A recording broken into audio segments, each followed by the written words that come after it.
Yung isa lang pala. Ito. Marami siyang mga barkada, mga kasari. Ay, itong dalawa. Yan. Maghuhugas muna kami dito sa bomba, mga kasari. Or puso. Yan, shout out at maraming salamat sa lahat ng nag-share ng blessing dito sa puso po. Ayan, dito tayo sa munisipyo ng bayan ng San Pascual. Nasa office ng mayor. Ando na po sa loob din. Siya yung tao na handang tumulong sa nangangailangan. Hirap ng buhay at pagsubok man ay naranasan. Nagsumikap makaahon, hinarap lahat ng alon. Siya si sanay para soon. Natubong ka na mas matig. Isang tao lang maghirap pero may pagsusumikap. Isa din sa may pangarap na tumulong sa mahirap. Sa simpleng paraan naghahati ng kasiyahan sa mga kababayan at nahihirapan. Hati niya ay saya kasama ang munting ayuda para sa...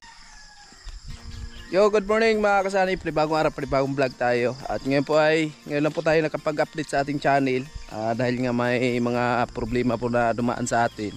At may importante lang na inaasikaso, no? So ngayon ay lilipat muna namin yung kalabaw ni Tatay Artemio. Hindi talaga na, kumbaga kalabaw talaga ni Tatay Artemio, kundi inaalagaan niya lang mga kasani to. At kami po yung naglipat. At ayan, ang oras po natin ay alas 5 na umaga. Hindi pa nakalabas si Tatay Artemio sa hospital, nandun pa po. Pang-apat na araw nila ngayon or pang-5 ba. Kasama natin si Jorno. Ayun po yung bomba, yung puso. Jump! Jump! Ayun, laging kasama natin yan. Punta muna kami sa Kalabaw at lipat muna natin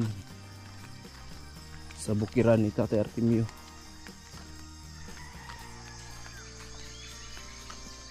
Ganito yung ginagawa ni Tatay Artemio. Umaga-umaga po pupunta na siya rito para mailipat niya yung kalabaw niya. So ayun nga, at bigla na lang nagkasakit si Tatay Artemio. At maraming salamat po sa lahat ng nag-share ng blessing para kay Tatay Artemio. So abangan nyo na lang mga kasani kung sino-sino po sila, no? At meron kaming vlog doon mga kasani, kaya abangan nyo na lang. Ayan. At medyo may kalayuan din to, galing doon sa bahay ni Tatay Artemio.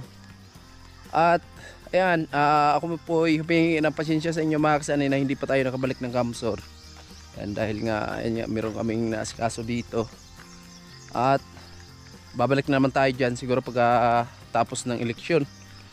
Kasi pag ngayon tayo babalik, alanganin na mga kasani. At shout out sa Team Paway. At yan, pasensya na talaga sa lahat ng mga supporters, no? So maraming salamat sa pag-unawa. Ayan.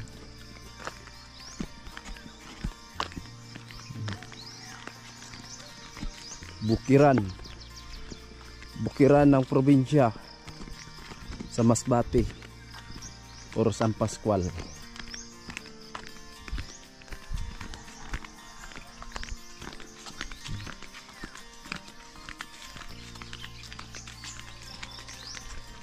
Yan yung maririnig natin, yung mga tunog ng ibon. Walang sasakyan dito.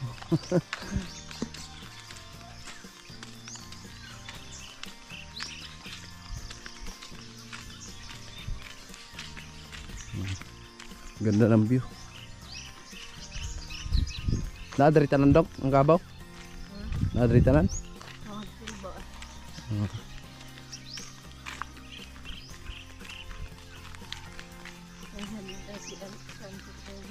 Ha?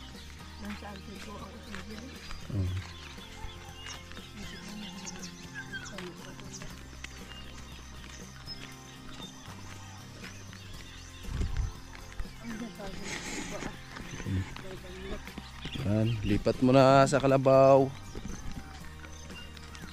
Ilang kalabaw ang ilipat natin dong? Dalawa. Dalawang inahin. Tapos yun lang.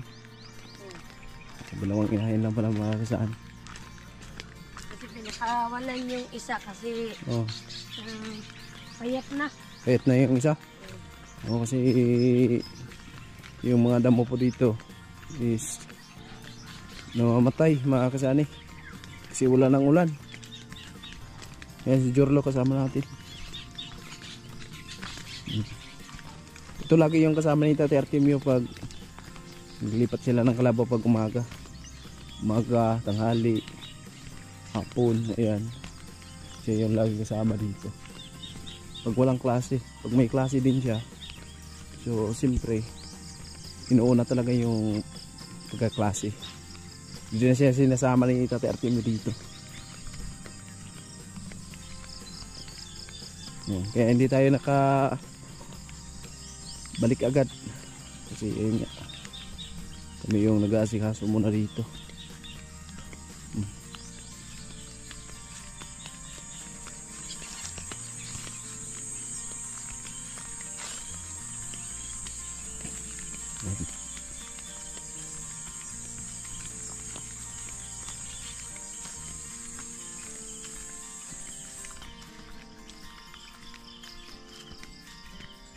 Jump! Laging kasama yan. Laging kasama natin yung alaga natin na si Jam Jam.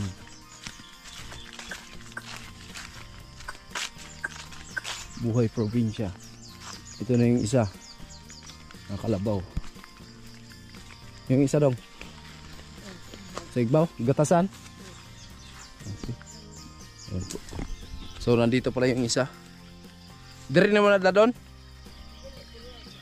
Ang kato, asa mo to? Dito lang po to. Lipat natin yung isa. At nandyan si Jorlo sa baba mga kasani. Nandito daw yung isa din sa taas. Ayan. Itong mga kalabaw na to na inahin, dalawang inahin, naalagaan lang to ni Tate Artemio, hindi talaga to sa kanya. Ayan. Kumbaga nag-aalaga siya ng mga kalabaw dito dahil nagbubukid si Tate Artemio dito. Nag-aararo siya nung nakaraan. So nagtaka nga kami bakit nagkaganon si Tate Artemio kasi nakita pa namin nung nakaraan po ay nag-aararo pa lang siya dito. Yan. Sa bukiran niya na yan. Haggard din. Maganda talaga dito pag umaga. Exercise. Yan o.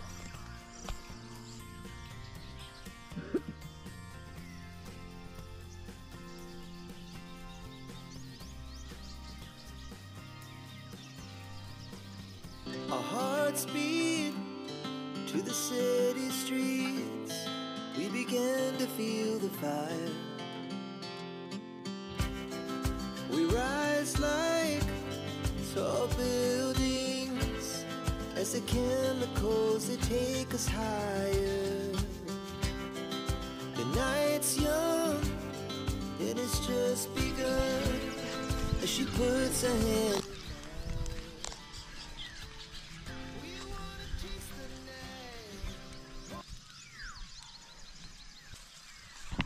Ayan na po. Kini mga anak na niya? Hindi, ang isa lang. Isa lang? Yun. Yung isa lang pala. Ito. Marami siyang mga barkada, mga kasari. Anak ko pala sa pangalan. Ay, itong dalawa. Okay. Okay na. So mamayang tanghali na naman, balikan na naman namin yan mga kasari para mailagay natin sila doon sa tinatawag na liguan nila dito sa bukid. Yan, dyan sa baba. Grabe, ang ganda ng biyag pag umaga. Ayan yung bukiran ni Tate Artemio. Unsa man ni dong? May coral man. Buhayan og itik. Alagaan siguro ng mga baka may kuwan dyan, pananim. Oo. Baka may pananim dyan na itatanim mga kasani. Yun.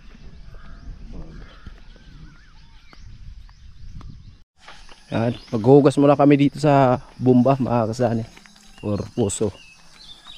Ayan, shout out at maraming salamat sa lahat ng nag-share ng blessing dito sa puso po, no. At ito ay maghuhugas kami ni Jorlo kasi sobrang putik talaga kahapon, no. Pero pa yung poste natin. Maghuhugas muna kami. Palit lang kami ni Jorlo.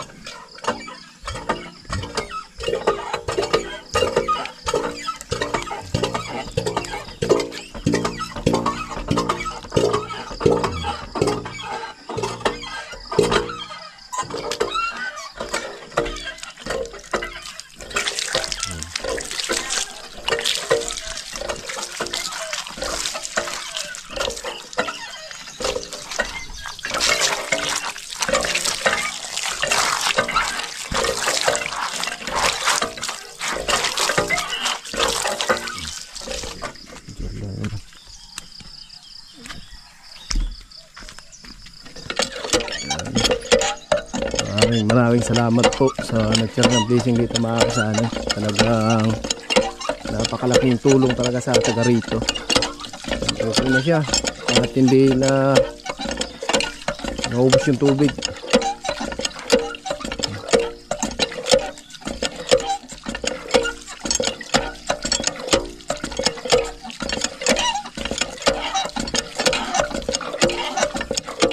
Malaki na yung puno ng kahoy dito.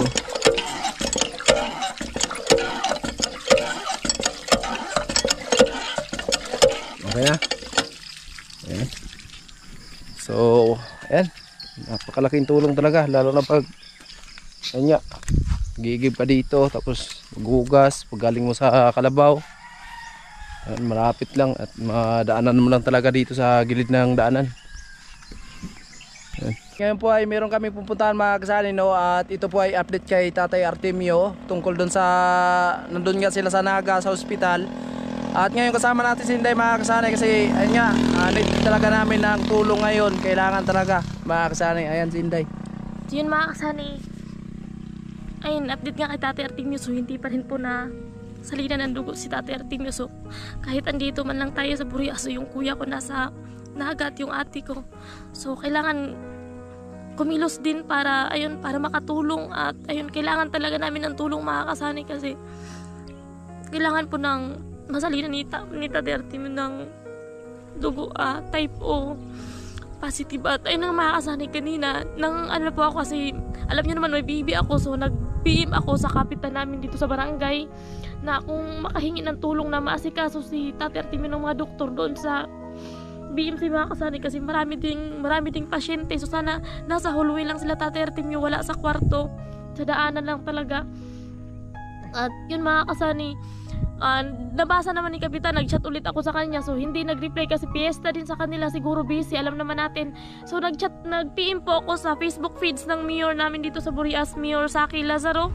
At ayun, nag-reply po siya mga kasani. At nanghingi po ako ng tulong, sabi ko na kung pwede na maasikaso si Papa sa doon sa BMC na masalinan agad ng dugo. So meron man mga kasani na nag-donate doon kay Papa, yung pinsan ko galing pa in Manila, so dumaan doon. Pero hindi pa mga kasani kung tawag dito sapat na yung may donate niya ng dugo. So ito ay mayroong na tayong tawag dito plan day na meron pang reserba na maisalin kay Tatay Artemio. So hindi pa talaga ngayon hindi pa nasalinan ng dugo si Tatay Artemio. Yung pinsan ko kakarating pa lang sa BMC. So yung kailangan isalin kay Tatay Artemio mga kasani ay 3 bag. At ayun, pupunta kami sa yung sabi kasi sa akin sa Facebook page ni Mayor na pupunta daw ako sa Mayor's office at may hanapin ako, Ma'am Gwen ata yun. So yun mga kasani, pupunta kami para ayun, makahingi tayo ng tulong para kay Tatay Artemio kasi mga kasani, kailangan po talaga namin ngayon ng tulong. Kailangan namin ng tulong. So ayun, pupunta na po kami ni Sunny sa Mayor's office. So baka hindi ako mag-vlog sa loob ng Mayor office, pero papaliwanag ko na lang po sa inyo kung ano po yung magiging resulta sa lakad po natin ngayon. So tara po mga kasani. Yan, dito na tayo mga kasani, no? At yan nga, mamaya si Inday yung papasok doon sa office at samahan ko lang. At syempre, hindi po tayo maka-vlog doon sa loob kung ano yung kaganapan ng pag-usapan namin.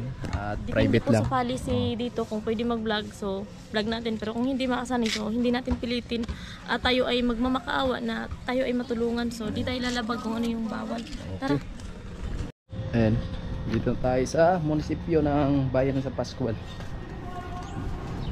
Pasok kami dito sa loob.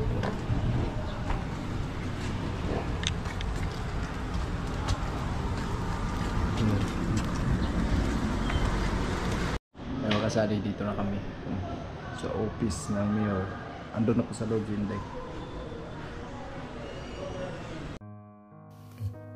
Yun mga kasani, galing na po kami doon sa office ng mayor at yun mga kasi humingi po ako ng tulong para po kung may connection sila doon sa BMC ay matawagan po nila at maasikaso po si Tatay Artemio na maano po agad ng mga doktor or nurse. So yun lang po yung hinihingi ko sa kanila ng tulong.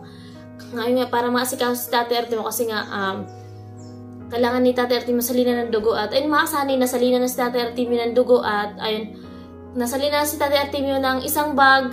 So, sana masalinan ulit kasi 3 bag po yung kailangan. At ayun, mga kasani, nagpapasalamat po ako sa lahat ng nagbigay ng tulong kasi malaking tulong po talaga yung mga kasani sa pangagastusin sa ospital, lalo na sa mga gamot na bibilhin. So, ayun, maraming salamat po kay Ma'am Laila. So, si Ma'am Laila mga kasani ay nagpadala ng 2,000 at yung pera mga kasani ay nasa GCash ko po at kasi yung mga nagpadala ng tulong, so nasa GCash ko at hindi ko na po kinakash out dito kasi sinesend ko na lang din po sa GCash ng kuya ko doon na nakabantay kay Tatay Artemio. So yun, maraming salamat kay Ma'am Laila at yun mga kasani, nagpadala ng 2,700 si paring Robin Libuon at nagka-problema tayo doon mga kasani kasi nga doon nag-send si paring Robin Libuon ng GCash sa dati ko pong number. Yung dati ko po kasing GCash mga kasani ay yung SIM card po na gamit doon nung pauwi si Sunny galing sa Camsor nung kasabay niya si paring Karutman. So biglang nawalan po ng signal yung cellphone at pinapasak po namin kahit sa ang cellphone, so hindi na po talaga siya bumabalik, hindi na po siya nagkakasignal. At ayun, yung GCash natin ay hindi na rin natin ma-open kasi kailangan pag i-open natin yung GCash ay kailangan kasi ng OTP code. So, doon nakasend si paring Robin Libon at nangunsulta na ako dito mga kasani kung paano ba yun yung GCash, yung pera sa GCash na hindi na nga ma-open. Pero yung SIM card mga kasani, andito pa. So, ayun, may nagsabi sa akin na sa Naga daw, sa SM Naga, sa 2nd floor. So, doon daw, makukuha pa rin naman daw yung pera. So, kukunin ko yun mga kasani pero hindi pa ngayon kasi kailangan naman natin na pag pupunta tayo doon. So, kailangan din natin ng pamasahe. So, yung pera na napadala ni paring Robin ay doon na pupunta. May bago na po kasi kaming GCash ngayon mga kasani kasi gumawa nga po kami. At ayun, maraming salamat kay paring Robin Libuon, kay Ma'am Laila. At yun mga kasani, si Kuya Noli ay nagpadala po ng 1,000. So, nagpadala si Kuya Noli ng 1,000. Galing daw po kay Kuya Jojo. At maraming salamat po kay Kuya Jojo. So yun, sa lahat ng nagpadala, sa lahat ng nag-share ng blessings, maraming salamat po. Sobrang kailangan po talaga namin to para dagdag po sa mga gastusin sa ospital, lalo na sa gamot ni Tatay Artemio.